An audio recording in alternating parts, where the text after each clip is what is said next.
Welcome है सभी बच्चों का आपके अपने चैनल नीट बूस्टर में।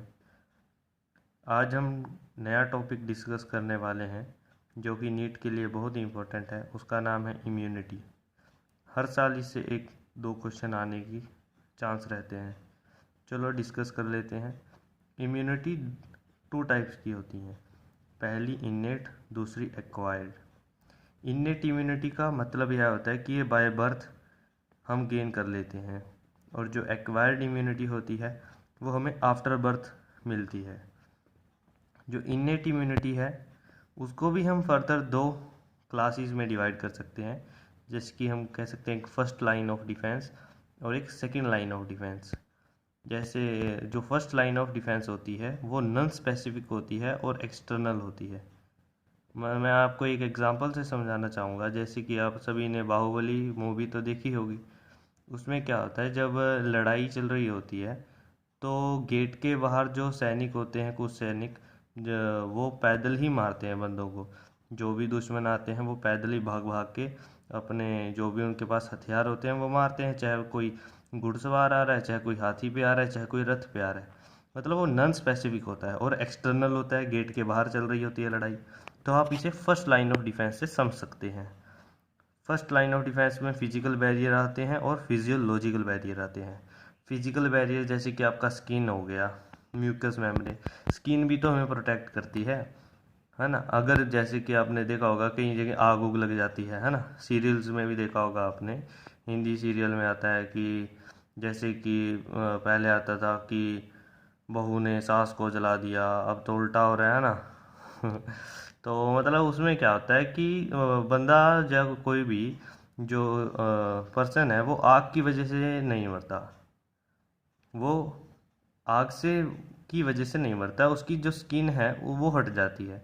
तो जो बैक्टीरिया होते हैं एयर के अंदर वो जल्दी से जल्दी उनमें इन्फेक्शन कर देते हैं, और वहाँ पर आप कह सकते हो कि एक तरह का इन्फेक्शन हो जाता है। उसको प्रिवेंट करने के लिए ऐसे तो लिक्विड भी मिलता है, मगर अगर यदि प्रिवेंट ना करा जाए तो वो उसी की इन्फेक्शन की वजह से ही उस पर्सन की डेथ हो जाती है।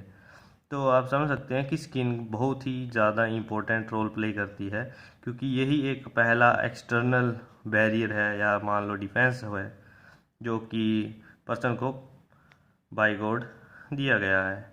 और म्यूकस मेम्ब्रेन भी फिजिकल बैरियर के अंदर ही आती है, जो कि आप समझ सकते हो कि जैसे कि नोज़ के अंदर होती है म्यूकस मेम्ब्रेन, है ना। तो सेकंड है फिजियोलॉजिकल बैरियर। फिजियोलॉजिकल बैरियर में आता है आपका म्यूकस, सलाइवा, टीयर और HCl। जैसे कि म्यूकस में भी एंटीबैक्टीरियल लाइसोजाइम होते हैं, और सलाइवा में भी और टीयर में भी। सलाइवा तो मतलब जब निकलता है तो वो भी फूड की अच्छी तरीके से ग्राइंडिंग में भी मदद करता है।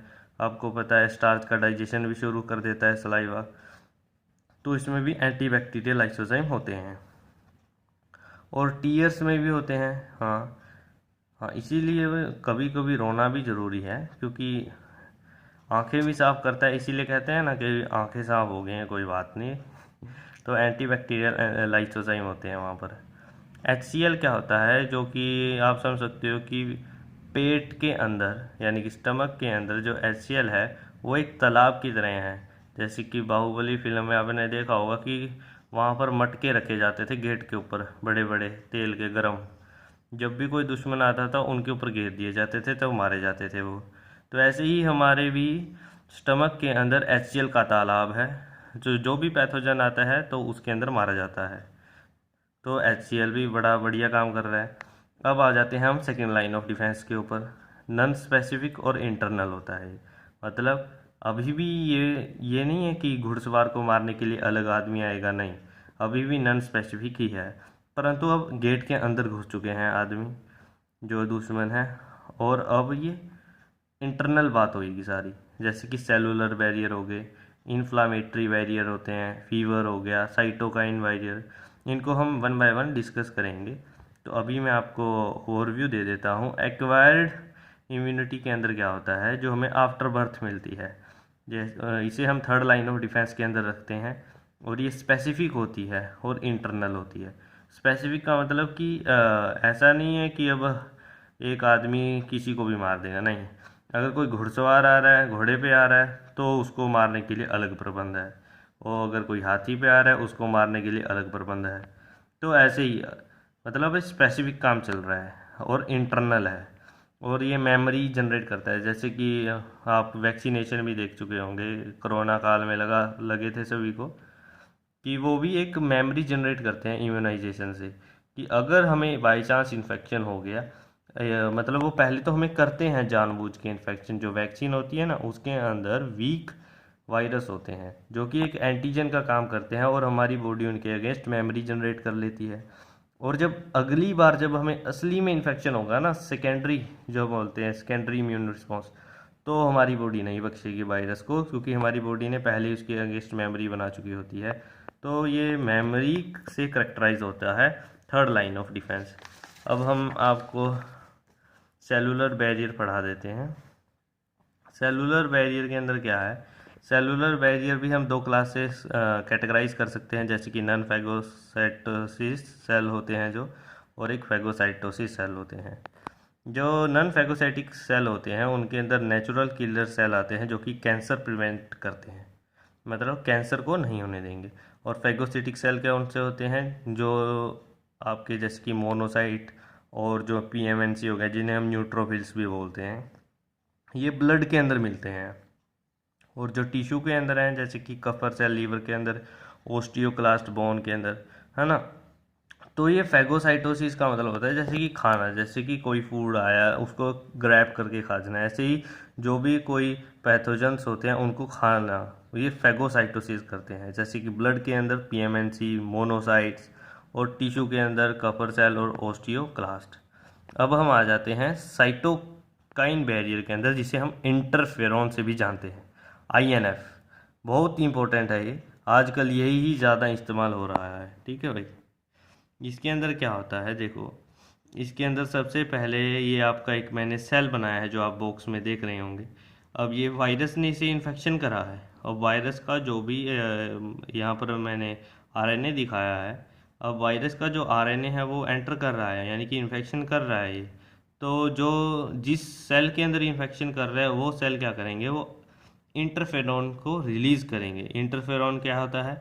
ये एक स्मॉल प्रोटीन होती है जो, मतलब आप कह सकते हो वायरस को मारती नहीं, मगर उसकी ट्रांसलेशन को इनहिबिट कर देगी। मतलब जैसे कि वायरस अपना प्रोटीन नहीं बना पाएगा जिससे वो इन्फेक्शन कर देगा, तो उसे इनहिबिट कर देगी। वायरल प्रोटीन वैसे तो हम कहते हैं कि वायरस स्पेसिफिक होते हैं, मगर ये स्पीशीज स्पेसिफिक, सॉरी मैंने गलत बोल दिया, वायरल प्रोटीन जो होते हैं वो स्पीशीज स्पेसिफिक होते हैं, but not a virus specific. ठीक है, मतलब ऐसा बात कह रहे हैं कि कुत्ते का हम इंटरफेरॉन ह्यूमन के अंदर नहीं डाल सकते, स्पीशी अलग अलग होगी ना, इसीलिए बोला गया है ये स्पीशी स्पेसिफिक है। परंतु ये वायरस स्पेसिफिक नहीं है। ऐसा नहीं है कि कोरोना का वायरस आया कि हम दूसरा किसी वायरस के अगेंस्ट हम इंटरफेरॉन का इस्तेमाल नहीं कर सकते, नहीं कर सकते हैं, क्योंकि ये वायरस स्पेसिफिक नहीं होते। मगर हम किसी और एनिमल का इस्तेमाल नहीं कर सकते हैं इंटरफेरॉन। ठीक है, और जो अब जो आईएनएफ है, मतलब जो आपका इंटरफेरॉन है, अब ये रिलीज़ करा है उस सेल ने जिसे इन्फेक्शन हुआ है। अब ये क्या दूसरे सेल को प्रिवेंट करने की कोशिश करेगा कि भाई मैं तो चला, मतलब सुना होगा आपने, तेरे हवाले वतन साथी है ना। अब ये कहेगा मैं तो चला, तुम बच जाओ, क्योंकि इसे तो इन्फेक्शन हो गया, अब ये नहीं बचेगा। अब ये दूसरे सेल को मैसेंजर की तरह एक मैसेज देगा या इंटरफेरॉन देगा कि भाई तुम लोग ट्रांसलेशन इनहिबिटर प्रोटीन रिलीज कर दो, जिसे मैंने टीआई लिखा है।